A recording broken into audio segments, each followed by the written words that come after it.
This is Tracy speaking from Market Builder, and today's session is all about SEO for MSPs. So just a couple of legal slides that we need to show you all the time. There may be some forward-looking statements here. You can't hold us to it. And then, of course, there are some trademarks that we always have to be mindful of. So before we begin, as always, please make sure you are muted. Do not place this call on hold. It's really important because you don't want to miss anything. Now, do not use the chat. Use the question and answer panel for your questions. That way, if we can't get to all your questions during today's session, we'll be able to follow up with you. So remember, question and answer panel. I am joined today by the Market Builder team, Tara Bautista and Stephanie Hammond. Stephanie, many of you know, she is our head sales and marketing nerd, and she runs a series of boot camps and office hours, all focused on helping you get the most out of your marketing and your sales. And Tara is the content and campaign lead for Market Builder, and she's doing an amazing job, and you're going to see why in some of her work in just a few minutes. So before we go any further, and to kick off today's session, I'm going to start us off with a poll. And this poll will set us up. We're not going to get into the SEO stuff right away. I know that's what you all want to see, but we're going to talk about, are you getting leads right now via your website? So take a couple of seconds, answer the questions, and a little bit later, I'm going to share the results with you when Erin is on the line, and we're talking to Erin about SEO and how important it is in your MSP business. But to kick things off, we're going to quickly go through a very brief update on what's going on in Market Builder. I'm going to show you not only some new content that we have coming up or that's available now, but I'm going to show you some of our new sell sheets that Tara and her team have been developing, and I think you're really going to like them. And I will be asking you all for your feedback on those sell sheets. So what's new in Market Builder? There's 3 brand new campaigns right now. We've just launched a hybrid workforce campaign. The architecture vertical campaign is available, and so is the real estate vertical campaign. Pop in, take a look at those. Again, as always, use as much or as little of the content as you like. This is what I really want to show you before we get into today's session about SEO. Tara and her team have been working on the sell sheet because we know they're not, necessarily the greatest, and they need a little bit of sprucing up. So we have created Tara has created 2 different templates for our sell sheets. One that is icon-based, which is here on the right, and one which has images in it. Now, this version shows them as black and white, but the images are actually full color.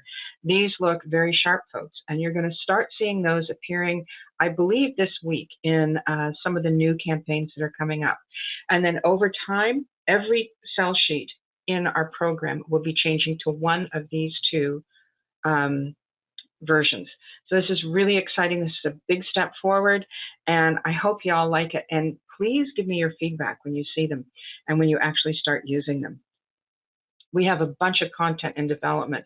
This is going to be a huge, busy fall for Market Builder. A lot of you have been using the newsletter. We're changing up the template, making a little, not so long, a little bit more graphic, and a lot easier to use. We're working on some blog posts. Folks have been telling us that they want more blog content, and they want blog content for their sell sheet, for their marketing program. We're also going to be introducing co-branded content, including sell sheets and ebooks and infographics. These will carry the Enable logo, and this is really, this is a different campaign for Market Builder, but this is something that we've been asked for, and so we're putting it in for some of our reseller and our distributor customers, and you all are welcome to use them whether you're a distributor or a reseller or not. This campaign will be called Powered by Enable, and you will be able to see it in Market Builder. Watch for our risk assessment campaign. This is going to be a very exciting campaign, and it will be out sometime in the fall. And then we have several campaigns that we're going to be updating, specifically a la carte and remote monitoring and managing Mac devices. Most importantly, for our partners in the UK and Australia, we hear you, and you are looking for content that is specific to your areas. So right now, our writers are working on very specific campaigns focusing on supporting healthcare and security in your regions, because we know not all governments and not all municipalities or whatever have the same standards and the same approach to security. So we're going to give you those campaigns that will help you position that. Now, if you haven't registered for Empower, get on your computer, get registered for Empower. This is our live event. This is the first time since 2019 where we're all going to be face to face. I can't wait. I have not seen my colleagues, a lot of my colleagues, in a long time. I haven't seen a lot of you guys in a long time. I can't wait. And we're going to have Market Builder at Empower this year. And I'm going to be joined by Stephanie Hammond. It is going to be so awesome. We have a couple of tracks that we're doing together on sales and marketing. And it's going to be, I think, one of our best events ever. As always, we're going to have all the head nerds there. Our executive team is going to be there. We have a great speaker lineup for you. Plus, it's in Las Vegas, which is a very cool city. So if you haven't registered already, when you get your next email, register for Empower. If you can't find that, drop me a line and I will happily send you an email and tell you when, send you an email with the link for Empower and when you can register. So without any further ado, I am going to turn the mic and the screen over to our special guest today. Aaron, it is so great to have you here and have you as part of our Market Builder Office Hours session today, and in specific talking about SEO for MSPs. So over to you. Anytime you want to share your screen, go right ahead. Okay, thanks, Tracy. So hopefully you can see my second screen with the presentation on it, I hope. Hello to everyone. I'm Aaron, and I'm a director of an MSP just like you. So my MSP is Cornwall IT, and we're based in the southwest of the England, United Kingdom. And I started my MSP in 2017, so it's been running for a few years. And you could say I'm a little bit different. Some people say I'm odd, that I also know a bit about SEO as well. And that's why I'm here today, to try and explain a few tips that I've found useful to raise my website on Google as well. So I'm here just to share some of the tips with you. So you might be thinking, well, does this Aaron really know about SEO? He's a MSP owner just like me. Well, I've been studying SEO for many years, been on loads of courses, read loads of books, practiced it for quite a few years. I wrote an article for the MSP Success magazine. So this is MSP magazine associated with Robin Robbins' Technology Marketing Toolkit. So you might have heard of that. And I wrote an article about some ways to improve your SEO rank on Google. I've also been featured on a podcast for Mr. Paul Green. Again, you might have heard of him. Episode 117, if you're interested in hearing that. And again, I share some tips on my SEO experience. If any of you are a part of the Tech Tribe, I've also got a SEO perk on there. So I do help MSPs with their SEO presence. And even the famous Nigel Moore called me a SEO rockstar in the MSP space. So I was quite happy about that. I don't claim to be an expert in SEO. So although I've been studying SEO for many years, there's always something new to learn. There's always areas of improvement. So I'd rather just show results and try and let results speak for themselves. So here is a brief agenda for today. And again, if you've got any questions, we're happy to answer any questions. If I can't answer them today on the session, I'll definitely come back to you another time and answer them as well.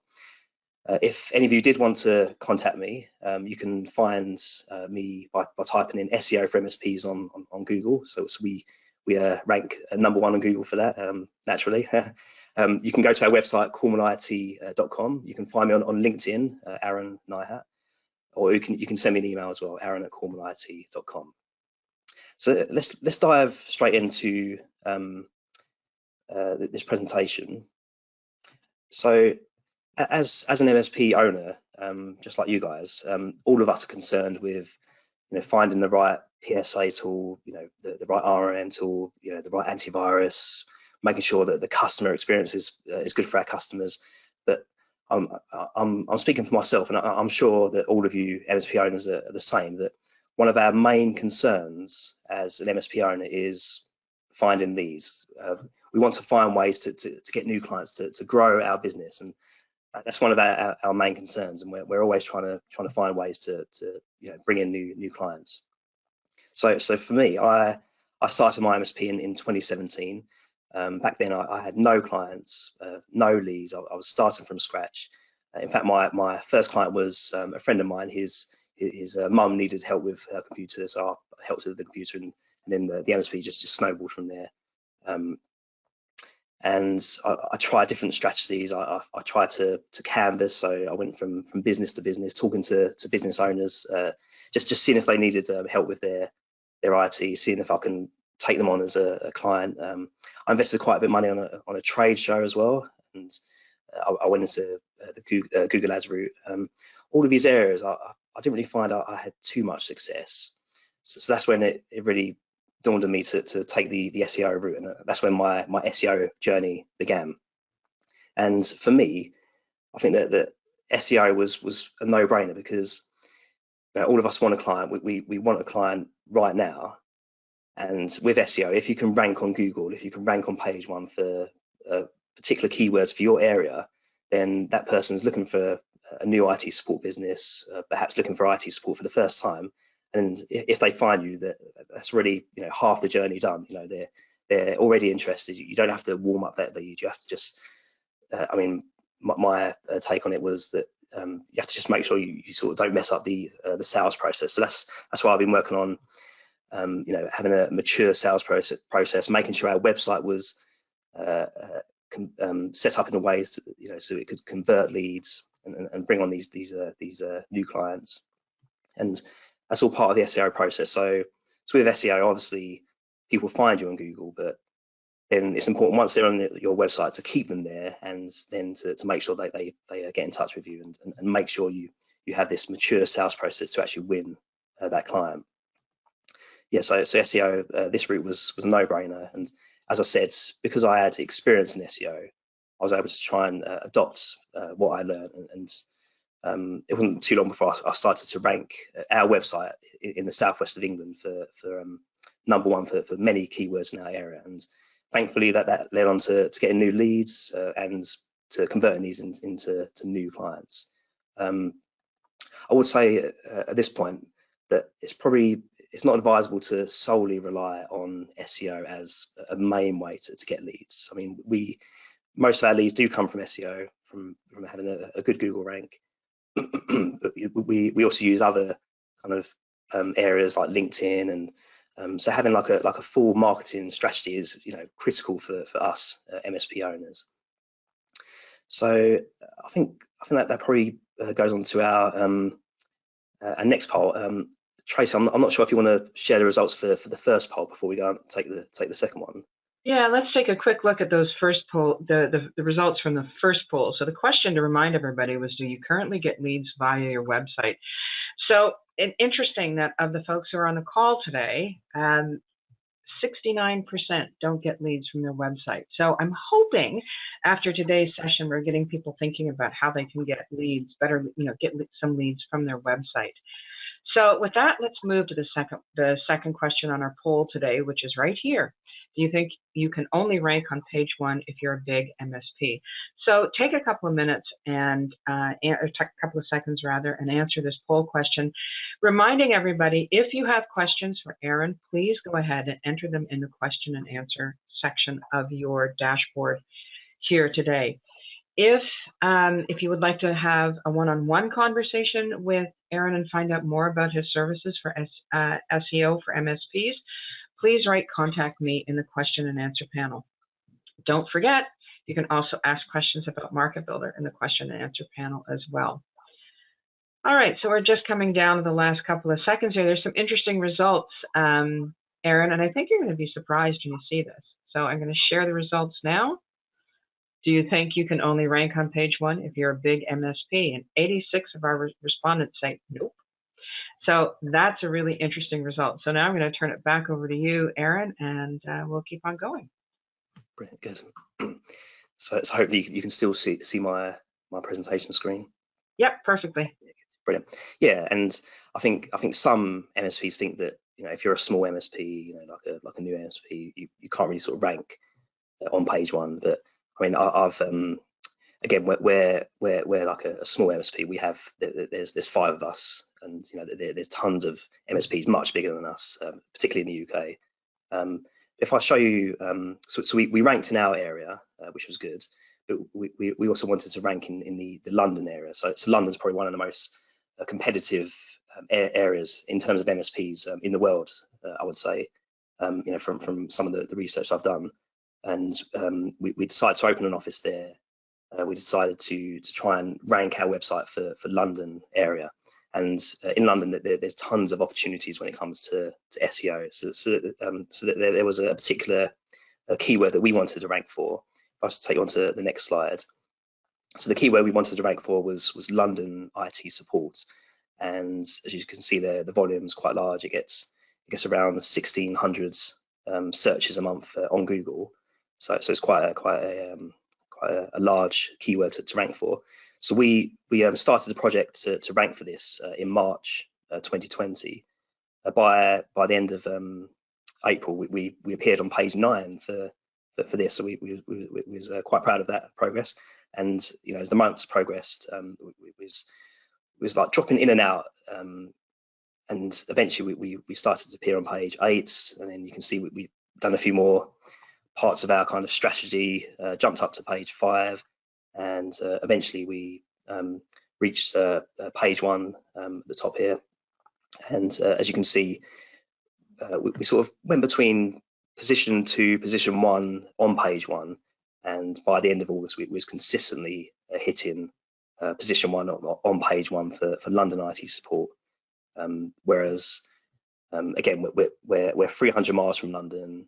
There are a much bigger MSPs in the UK in London than us, but we was jumping above them on Google. So we was obviously quite happy about that.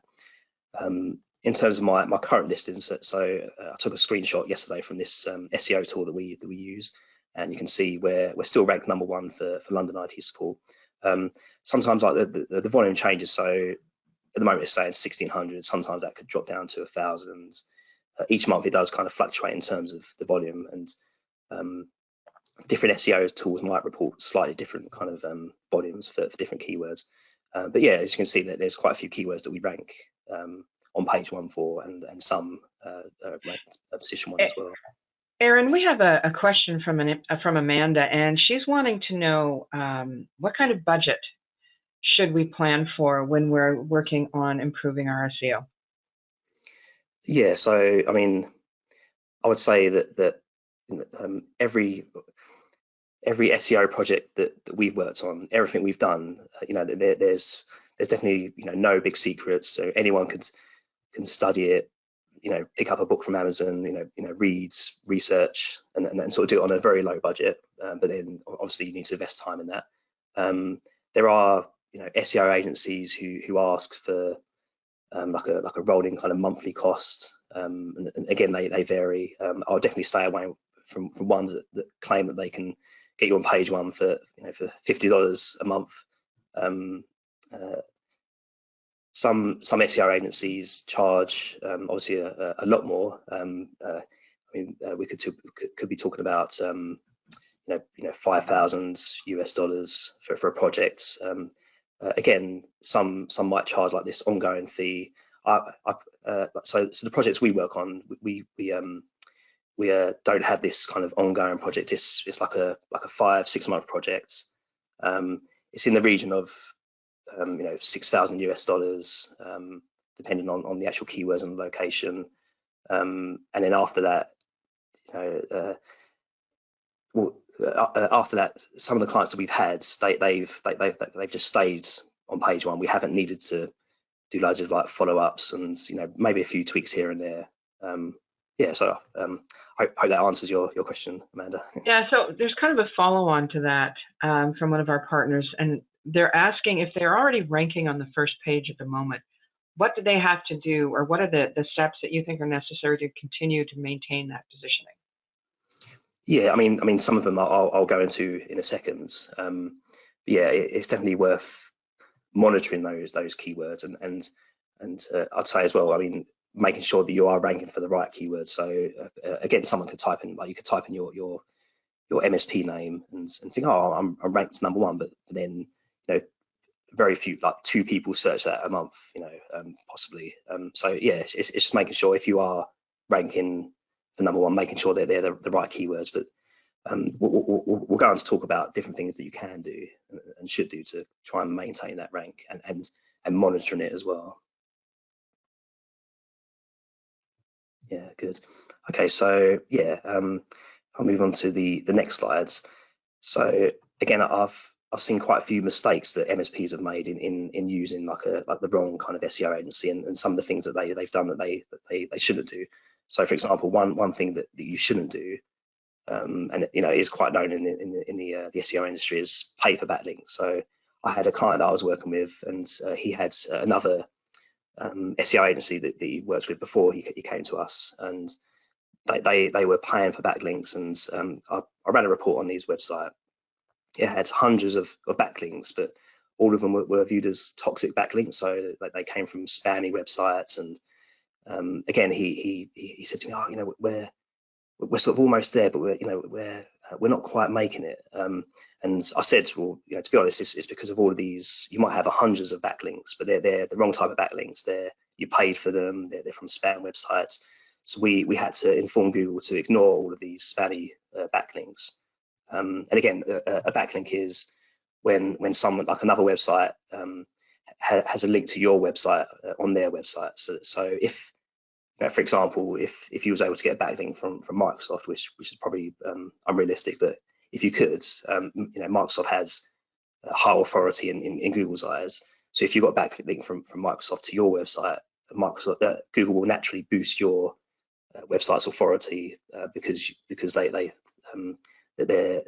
can see that Microsoft have sent a link to your website, if that makes sense. Yeah, so paying for backlinks is definitely a no-no. I would also say that some people think that you should flood your web page with tons of keywords. So if you're going for we'll look at some examples in a second, but if you're going for Chicago IT support, for example, they think, oh, I'll just put Chicago IT support 27 times in this web page. And I think if it was 1997, that'd be a perfect way to rank. But obviously since then, Google have realized that some people do span their kind of web page and flood it with keywords. And again, that they from Google's point of view, they want to give the best experience to their end users. So having a web page that has a flood of the same keyword just isn't giving a good user experience. And yes, that's definitely something that you should avoid. You should have some keywords in there, and there does need to be a balance with that. But I guess the message here is don't try and cheat Google. Google have got experts there that are sort of making sure that every website that's ranked on page 1 should be there. And if they find that anyone's trying to cheat, they're trying these kind of backdoor ways to rank on page 1, that they'll penalize that website. Good. So there's a few things that you shouldn't do. So I guess the next question is what should you do? So I think it was Amanda who asked, what can I do to make sure I maintain my website position? So it's one thing that you should do is make sure your website's nice and fast. Again, Google will look at your website speeds, and if you think of it from a logical point of view, if someone visits your website, if you're on page 1, for example, and that they visit your site, they click on it, and it's a very slow website, it takes a long time to load, that they'll naturally go back to the Google search page. Google will see that. They'll see that they've left Google to go to your site, but then they've almost come back immediately.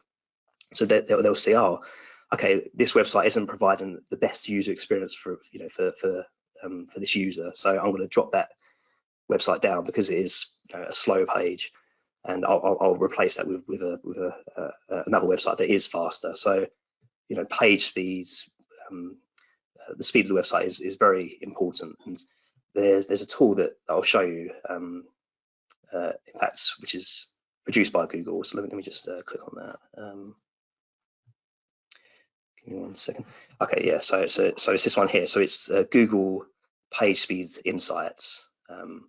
Again, if you just type in like Google Page Speed, you're able to run this on your website, or not only the actual website, but any kind of page on your website. So I've ran this on our one. I think if you're looking to have like a good website speed, you don't necessarily need to have a performance score of 90. I found that some websites that are ranked quite well have had a score of 80. Again, I wouldn't worry about what these kind of terms mean. They are quite technical in terms of SEO. But I would say that if you've got a site, which I'm guessing that most of you probably have a WordPress site, then there are plugins that you can use. It's just a few that I've listed that can speed up your site, and if some of them require purchasing them, I definitely recommend considering that to improve the actual speed of your site. Good. So yeah, so website speed is important. Something else that you need to do to not only rank well, but again to maintain your position on Google is to try and perform a site audit. So that's just checking your site, making sure there's no kind of glaring errors, any issues. Again, I'll show you an example. There is a tool, like an SEO tool. It's probably one of the main ones out there, called SEMrush or SEMrush. You can sign up for a 7-day trial just to do like a audit on your site, just to sort of test it out. But I recommend if you are interested in improving your website's SEO, then it's worth investing in this SEMrush tool. Again, there's loads of good other tools out there as well. If I show you a site audit for that particular tool, so here's one for my website. Again, the site health score in SEMrush, if it's above 80, that's fine. I've purposely left some errors on my site. So if I go into that section, you can see that there's a couple of internal broken links. There's a page getting a 404 error. You'll see I've got loads of warnings. Again, if I go to there's a few kind of warnings related to H1 headers missing and different things like that. I found that the main thing is to look at the errors side. So you don't necessarily need to work too much on the warnings or notices or kind of low errors. It's all about the again, if you're running this tool and you're getting 10 errors, 20 errors on your site, then you need to make changes. If you're getting a few here and there, it probably won't affect it too much. Hey, Aaron, we have a quick question about this. How often should you run a site audit? Yeah, so with our clients, we tend to run it every week. It will just automatically run every week. Some it's fine if you choose to run it every month. I mean, so with Google, they tend to continually crawl websites. So again, I've made changes to certain websites and made improvements, and Google have seen that within a few days and sort of improve the rank. So I mean, to be on the safe side, it's like a weekly kind of audit should be enough. And again, that depends whether you make loads of changes. So if you hardly touch the website and hardly make any changes, then perhaps like a monthly one should be fine. Cool. Yeah, good. Yeah, and errors will affect the rank as well. So yeah, so once you've improved like the speed of your website, once you've done like an audit and you've got that in place, the next thing is to look for keywords. So again, this is knowing what kind of users in your area, what are they looking for. So if I show you again, I'll jump back into SEMrush, and there are loads of SEO tools that you can do like a keywords overview. So for here, yeah, make sure you're searching the country that in question. For example, if you're in Chicago and you're wondering what people are searching for in terms of IT for Chicago, so I would say a good starting place would be Chicago IT supports. It's CHIC. Oh no, you're right. Oh, sorry. Yeah, there we go. Thanks, Tracy. You're welcome. Yeah, as you can see, nobody searched for Chicago. So for Chicago IT support, there are almost 400 searches a month, which is quite a bit. And again, like a good SEO tool will sort of show you related keywords as well. So you can see, wow, that IT support Chicago, that gets 1,000 searches a month. So that's, again, that's quite a lot. You'll see other like IT service Chicago, managed IT support services Chicago. And I think, again, you have to try and think of why are they searching this term. So maybe someone searching managed IT support services could already have like an existing IT company, and they're a bit more familiar with the term IT, managed IT. So that, like, even though that's getting 70, that that could be a quite good one to target as well. Yeah, and so basically you need to collect together all the different keywords that you feel could be useful to have. In Google as well, if I typed in Chicago IT support, again, you'll see all of those who are currently listed on page 1 for that. And what Google does is quite good. It lists other related searches. So some of them might not be relevant, but we can see it said, oh, people who search for Chicago IT support also search for managed IT services Chicago. So again, that's another good way to try and collect together like a list of keywords. And if you've ever had any experience with Google AdWords, you can not pay for an ad, but you can start the process and say, right, I want to rank for Chicago IT support, and again, Google AdWords will show you related ones as well, which is good. So yeah, having keywords, having a list of keywords is definitely an important part. Just know you're targeting the right one, because again, you could think, oh, I want to target I don't know, Chicago IT support company, and that only gets 40 a month, or in other places it could get much less. It could get 5 searches a month, and it could be like a wasted effort to try and rank for that particular one there. Good. So yeah, so once you have keywords in place, the next thing is to try and optimize your website. So if I jump back into, if we continue our look at this keyword, Chicago IT support, and then you'll notice that the ones that are ranked on page 1, very few. There's one here that they've optimized their homepage for that particular keyword, but you see most of them. This one here, this support company here, they've got a separate page, like a separate landing page, IT support Chicago, IT support Chicago. Again, that's slightly different there. Yeah, so Chicago IT support there. So I would say with SEO, you're not necessarily trying to rank your website. You're trying to rank a particular web page on that site. So yeah, for example, we have a couple of quick questions. So Dustin is asking, what business categories are best for services like Google My Business? Oh, sorry, can you say that again? What business categories are best for services such as Google My Business? So are there business categories that you find work better than others? Or is it something that, as part of your SEO strategy and plans, that you should try different ones, or is that a waste of money and energy? All right. Yeah, I'm just trying to see if I understand it correctly. So basically, to rank, are you saying to rank well on your Google My Business profile? Mm-hmm. What kind of keywords should you try and rank for? Yeah. I mean, yeah. So again, for myself, I've to rank on maps, on like the Google Maps, and when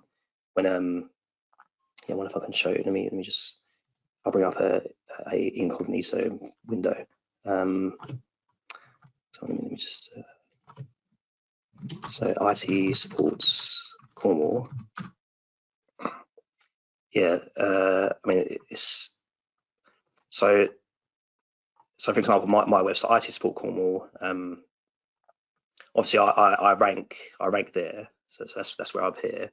And again, me working on the keywords such as IT support Cornwall or Cornwall IT support. I mean, it helps that I'm called, like our business is called Cornwall IT, but we're trying to rank for these kind of localized keywords, like IT support or managed IT, and the Right. local name can help with your Google My Business And profile. it looks like you're using different derivations of the same phrase, like IT support Cornwall, IT management Cornwall, and so on and so forth.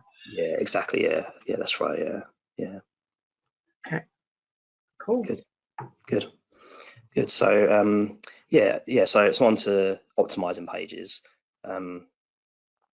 Again, you can use a tool like SEMrush or another SEO tool, or again, you could look at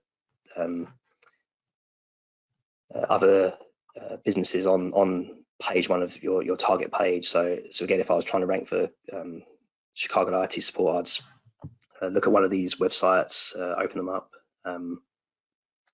just have a look at, they've included that word in like the title there.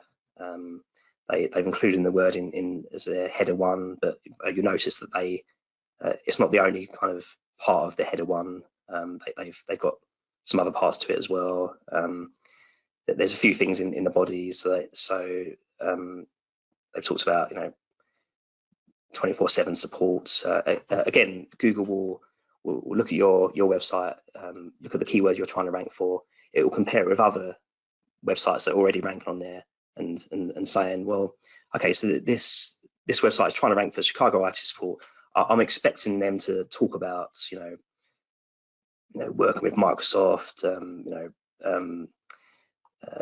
talking about cyber protection. There'd be like different phrases that Google would expect you to mention on there. And again, like a tool like SEMrush will help you with that. So that they might say, 5 of the other 10 pages on page one are all mentioning cyber security, or they're all mentioning about Microsoft 365, things like that. And that's what you need to do. You need to try and optimize the page to include some of these kind of keywords, in the H1 tags, in the title tags, in the body. Again, not kind of flooding the web page. I think like an interesting one is images as well. So if you've got an image on your web page, rather than if you had an image of the team, rather than the image file name being called our team, I would recommend changing that to Chicago-IT-support.jpg, and then changing the alt text to that keyword as well. Again, that just helps Google to know that you really want to rank for that particular keywords, but without going against their kind of their rules of flooding the page with that. Also, the length of the web page is important. Again, you could look at other web pages that appear on page one, and do they have 300 words on their kind of landing page? Is it 1,000 words? And I think the best approach is look at the top 5, see how many words they've got, and try and produce your content so you're kind of in the middle somewhere. So if the bottom one has 300 keywords and the top one has 1,500, perhaps 800 or so, needs to be the length of your content for that particular target page. And again, video is a key part of our kind of ranking process as well. So if you do have any videos, or if you don't, it'd be highly advisable to record a video and include it on that page. Again, Google likes web pages with videos as well. So that's really like a brief overview of optimizing a page for a particular keyword. And finally, another big tip is backlinks as well. So again, a website that sends you a link, that's classed as like a backlink, and if that comes from like a website with authority, then in Google eyes that's good, and they'll raise the authority of your web page. So again, you could appear on page 5, but then all of a sudden you get a good backlink from a higher authority website, and Google might promote you to page 1 because of that. And my suggestion in the MSP space, we work with loads of partners, we've got loads of suppliers. Talk to those partners, see if they've got a partner page that they haven't added you on. Perhaps they can add you on there and put your website link on there. See if you can ask them to write a blog post on how amazing you find their services and their products, and again, maybe they can do a backlink. I mean, some have found it hard to sort of reach out to partners and that, and yeah, but it's definitely worth doing if you can reach out to them and try and see if you can collaborate with them on something that ends up with them sending you a backlink. Then that will definitely improve your SEO SEO rank. Good, yeah. So I mean, I think before we go into questions, just again, if any of you wanted to contact me, here's all my contact details. And yeah, I guess back to Tracy to pose any questions that perhaps I can answer. Alrighty, so folks, if you have any questions for Aaron on SEO, please enter them into the question and answer panel now. If not, if you have questions about Market Builder, you can pop those in as well. I'm just going to pop up a little poll here on how you would rank this session. And we're going to talk right now. There's a couple of questions that came in, Aaron, when you were going through the growth that your organization had with SEO. And Edom wanted to know, what did it really take to gain that massive jump? I think it was like a real hockey stick growth that you had in your SEO. What exactly, I know you're not going to give away all your secrets and everything else. Like, give us a little bit more detail about what it took to get that kind of growth in your SEO. Yeah, again, it is about everything that we've mentioned. You know, I worked really hard on improving like the actual speed of the website. I worked hard to make sure that the actual user experience was good. Again, Google will sort of rank you, then they'll see that people are visiting, that people like your website, and that they're staying on your websites. They're going to like the contact page. So again, it's making sure your website is structured properly. To make sure that the user gets the best experience. Again, talking to partners, getting backlinks from partners can really sort of boost the website presence as well. So it's just like a collection of all of them different things that we mentioned that really, sometimes it could be like a performance improvement makes you jump up, or it could be a backlink that makes you jump up. And like every area that I've worked with, there are sort of differences. Again, I was working with a company in New York, and I think he was appearing on page 5 for a while, and we sort of looked into it. We realised that some of the content he had was duplicate content, so we looked at some of his blog posts, and I think he was taking it from like a marketing company, which is fine, but we had to.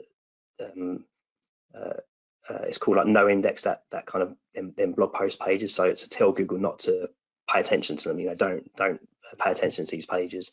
And yeah, overnight he went from page 5 to page 1. Because of that change, because Google saw that before he was producing like duplicate content, and now we're telling Google not to worry about that content and to ignore it, and that made a big difference for him. Wow, that's really interesting that it just took something like that. So how many paid ads roughly do you have running? I have 0 paid ads. So Wow. I did use Google AdWords in the beginning. I didn't really get much into it. I mean, should you use Google Ads? I think there are advantages if you have the budget to. I know quite a few of us smaller MSPs, might not have the budget to run Google Ads. I've chosen not to use that, and again, we're still getting leads and still getting new clients. I think if I did, go into the Google Ads part as well, yes, I need to assign a budget for that, and yes, I will get more leads. People who will go to our website through Google, for a Google Ad. So it's definitely not worth discounting Google Ads, but I've never used them up to now, apart from that initial period at the beginning. Dustin has an interesting question here. He's asking if you recommend Yoast or other SEO plugins for WordPress.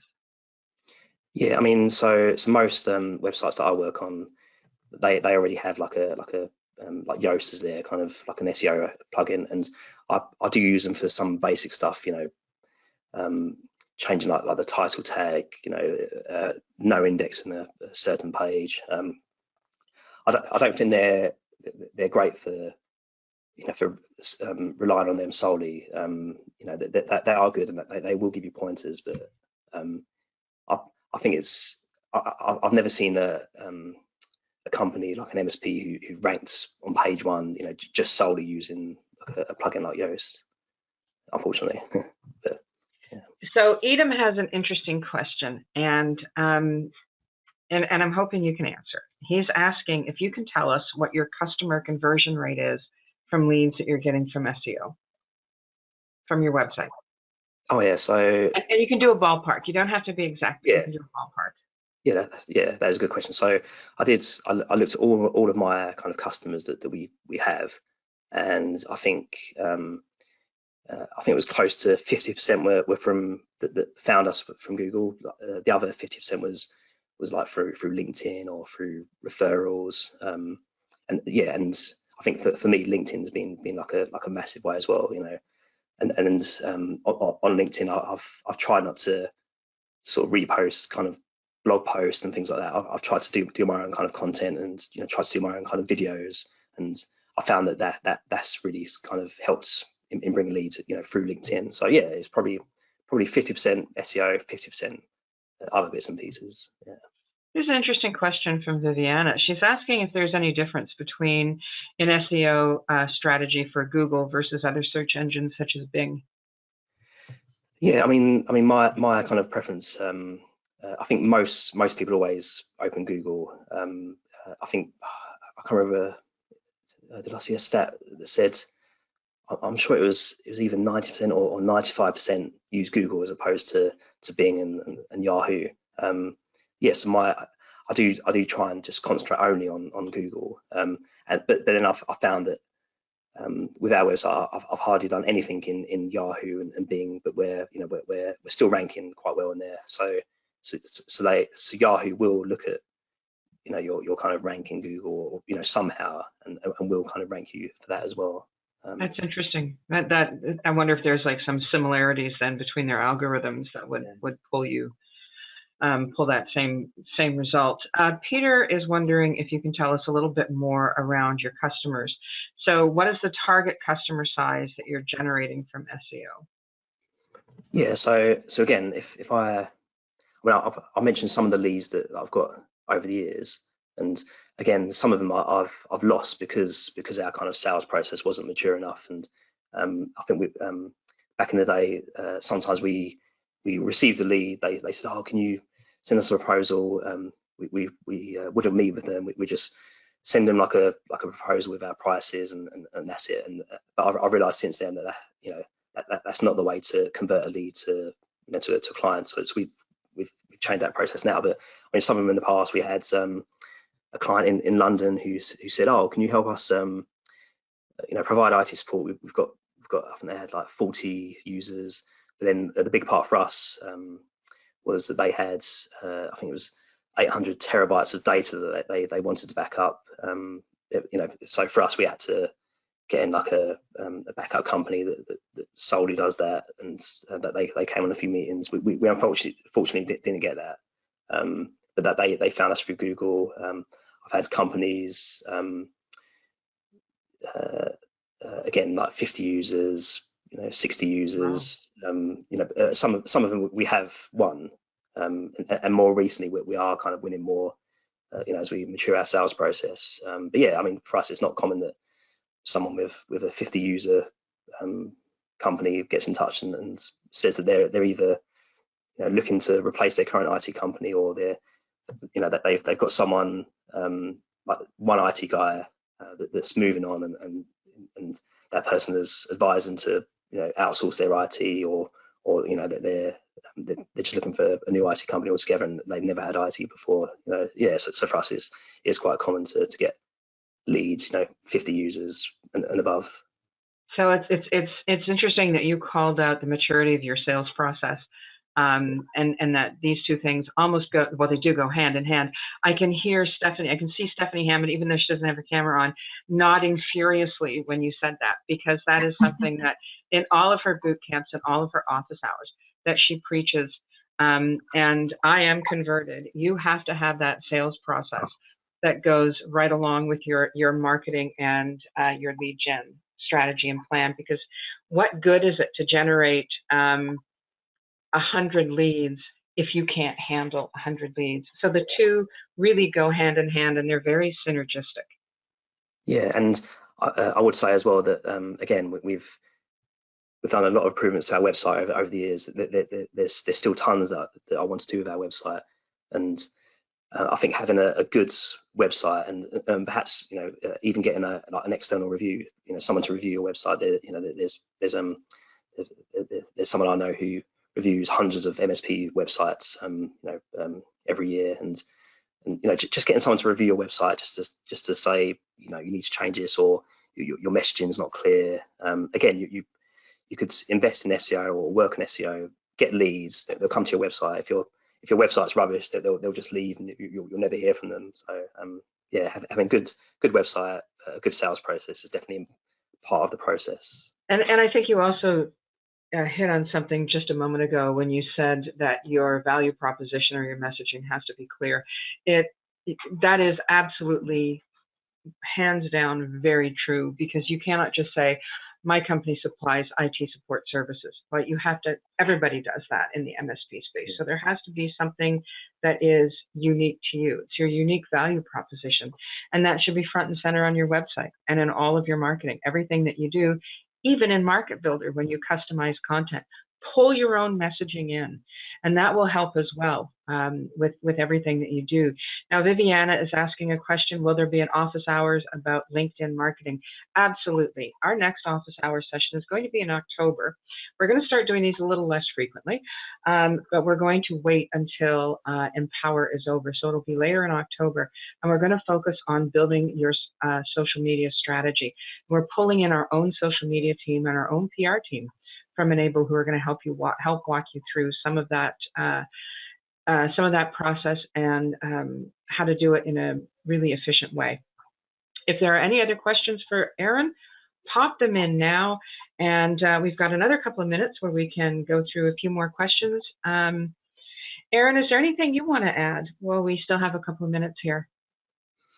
Yeah, I mean, again, I've found that it's obviously been good getting leads through SEO, and when someone comes in your website, I don't know, I've got like a little chat box in there, so they can chat to us, or they send us like an email, and like an email will come into my inbox saying you've got a new lead from the website, and when you get that and you open it, and it's, we're looking for a new IT support company, and you see the size of the potential customer, and it is a good feeling to have that they've approached you. That's kind of half the job done already. That they are interested, and you have to just to make sure you don't sort of mess up the process. So so I think having SEO as part of your kind of marketing strategy definitely, it's definitely, every MSP needs to do that. And I think, to be fair, I think and I've heard this others in the MSP space have said that quite a few MSPs don't have kind of any SEO strategy, or they've never kind of looked into it. And where like my thoughts are, you could be an amazing MSP offering an amazing customer experience, but you're unfortunately giving customers to your competitor because you don't rank on Google. So which is a shame. Yeah. Well, there are no other questions. There was just, actually, that's not true. There was one final question. Will Empower be online this year? Empower is a live event, as I said earlier, in Las Vegas. If you're interested in attending, or you want more information about Empower, drop me an email, and I'll happily send you a link to the full agenda. Lots of stuff going on at Empower this year, including some great keynote speakers that we're going to be announcing in the coming days. Stephanie, any final words that you want to add around anything you've heard today? No, I just think, kind of what we were saying before we went live on this is, I think, SEO, getting those basics taken care of alongside with getting your website taken care of.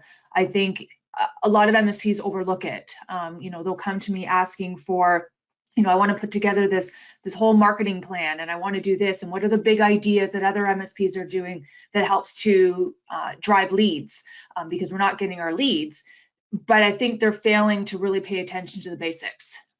So I think if you can get your website in order, get your SEO in order using a lot of the tips that Aaron so graciously provided today, I think that will go a long way in fixing the lead gen problem that we hear a lot of our partners. I think right now, if you look at your website and if it's not generating leads for you, look at why, and look at your SEO and what are you doing. So I think this was a fabulous session today. Thanks, Aaron. And for everybody on the session today, we have recorded this, and I am going to post it in Market Builder. So it won't be sent out to you after the session. You have to log into Market Builder to get it. If you can't find your login to Market Builder, again, drop me an email, tracy.trache@enable.com. I'll help you get back into Market Builder. And Edam's final words, the biggest takeaway for him today is having a mature sales process to handle the new leads. Amen. I think that's a great takeaway. Yes. Absolutely. Absolutely. Well, Aaron, thank you so much for taking the time to talk to us today. This was an excellent session, and I think everybody got a lot out of it. And we'll look for you all on the next session, which will be coming up in late October.